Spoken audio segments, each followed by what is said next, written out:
1 Corinthians chapter 6.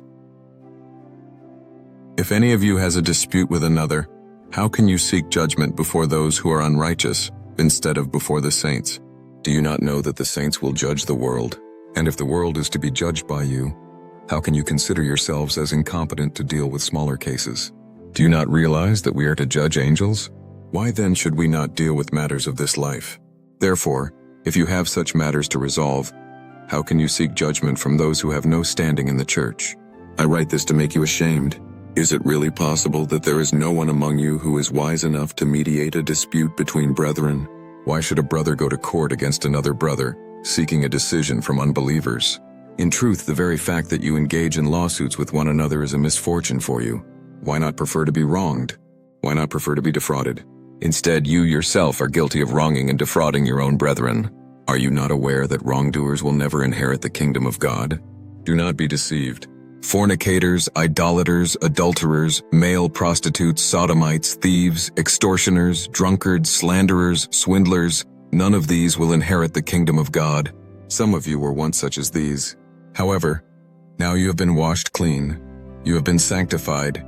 You have been justified in the name of the Lord Jesus Christ and in the Spirit of our God. All things are lawful for me, but not all things are beneficial. All things are lawful for me, but I will not allow myself to be dominated by anything. Food is meant for the stomach, and the stomach is meant for food, but God will destroy them both. However, the body is not meant for immorality, but for the Lord, and the Lord for the body. God raised up the Lord, and he will raise us up also by his power. Do you not know that your bodies are members of Christ? Should I then take Christ's members and make them members of a prostitute? Never. Do you not know that anyone who joins himself to a prostitute becomes one body with her?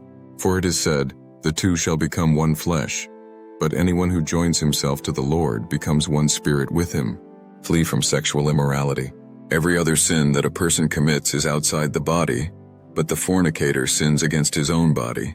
Do you not know that your body is the temple of the Holy Spirit within you, whom you have received from God, and that you are not your own? You have been purchased at a price. Therefore glorify God in your body. Thank you for exploring 1 Corinthians chapter 6 with us. If you found this video insightful, please give it a thumbs up and share it with others who might benefit from these teachings. Make sure to subscribe to our channel for more valuable content on biblical studies and other educational topics. Hit the bell icon to stay updated with our latest videos. Ready to learn more? Check out the link in the description for homeschool materials.